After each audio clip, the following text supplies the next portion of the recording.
नमस्कार दोस्तों, एक बार फिर से आप सभी का मैं बहुत बहुत स्वागत करता हूं। इस समय की सबसे बड़ी खबर यह है, कांग्रेस पार्टी के लिए दुखद खबर यह है कि कांग्रेस पार्टी का जो खाता था उसे सीज कर दिया गया है। कांग्रेस पार्टी के खातों को सीज कर दिया। जी हां दोस्तों, कहा जा रहा है कि ये जो सरकार है सत्ता के नशे में चूर है। और ये देखिए, यहाँ पर युवा देश की तरफ से क्या लिखा है, कांग्रेस और यूथ कांग्रेस के सभी अकाउंट फ्रीज। अजय माकन का सरकार पर बड़ा आरोप, कहा जब जब तानाशाह डरता है बैंक अकाउंट फ्रीज करता है।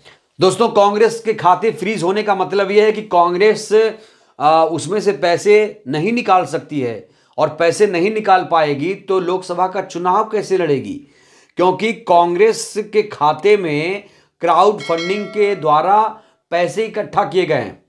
और ये आरोप है कांग्रेस के नेताओं का कि मोदी सरकार ने जबरन उनके अकाउंट को बंद करा दिया है। बीच मल्लिकार्जुन खड़गे साहब ने एक ट्वीट किया है, सत्ता के नशे में चूर मोदी सरकार ने लोकसभा चुनाव के ठीक पहले देश की सबसे बड़ी विपक्षी पार्टी कांग्रेस के अकाउंट फ्रीज कर दिए। ये लोकतंत्र पर गहरा आघात है। बीजेपी ने जो असंवैधानिक धन इकट्ठा किया है उसका इस्तेमाल वे चुनाव में करेंगे, लेकिन हमने क्राउड फंडिंग के जरिए जो पैसा इकट्ठा किया उसे सील कर दिया जाएगा। इसलिए हमने कहा कि भविष्य में कोई चुनाव नहीं होगा। हमें न्यायपालिका से अपील करते हैं कि इस देश में मल्टी पार्टी सिस्टम को बचाएं और भारत के लोकतंत्र को सुरक्षित रखें। हम सड़कों पर उतरेंगे और इस अन्याय और तानाशाही के खिलाफ पुरजोर तरीके से लड़ेंगे। हालांकि दोस्तों, ये ट्वीट करने के साथ ही जो यूथ कांग्रेस के लोग हैं वो सड़कों पर उतर आए। देखिए किस तरीके से मोदी सरकार के खिलाफ हल्ला बोला गया। ये तस्वीरें दोस्तों गवाह। यहाँ नारा भी लगाया गया, मोदी हटाओ देश बचाओ। और देखिए किस तरीके से जब प्रदर्शन कर रहे थे यूथ कांग्रेस के लोग, तो कैसे पुलिस ने उन्हें घसीटा, कैसे जबरन गाड़ियों में धकेल दिया गया।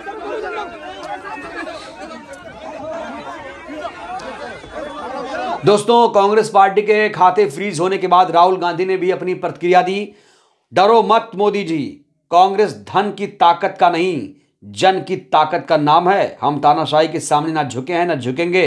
भारत के लोकतंत्र की रक्षा के लिए हर कांग्रेस कार्यकर्ता जी जान से लड़ेगा। तो दोस्तों, कोई भी पार्टी बीजेपी के सामने मजबूत नहीं हो पाएगी किसी भी मामले में। मोदी जी ये भी कह रहे हैं कि अब जो कांग्रेस के कार्यकर्ता हैं वो पार्टी छोड़ छोड़ कर जा रहे हैं।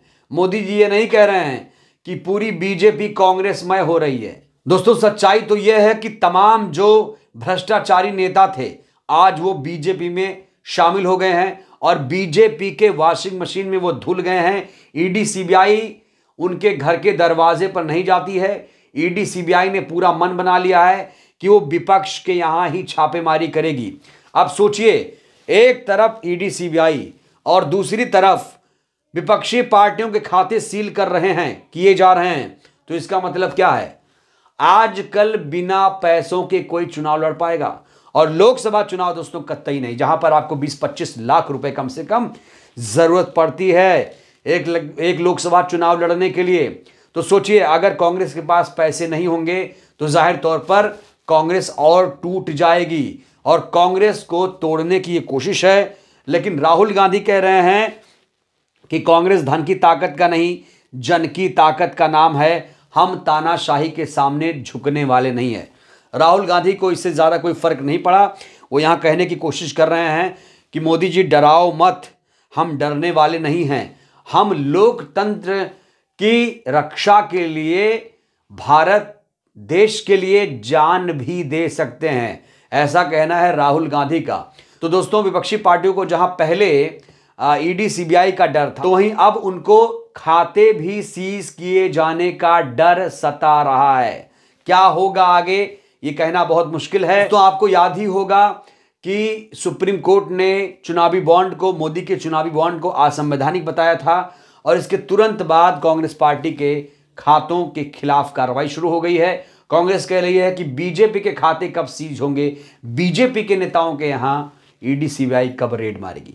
बहरहाल दोस्तों, इस वीडियो में इतना ही। क्या वाकई ईडी सीबीआई अब बीजेपी के लिए काम करती है? आखिर बड़ा सवाल यह भी है कि बीजेपी के नेताओं के यहां ईडी सीबीआई क्यों नहीं जाती है दोस्तों, इसको लेकर आप क्या सोचते हैं, अपनी प्रतिक्रिया आप लोग जरूर दीजिए। बहुत बहुत शुक्रिया, धन्यवाद।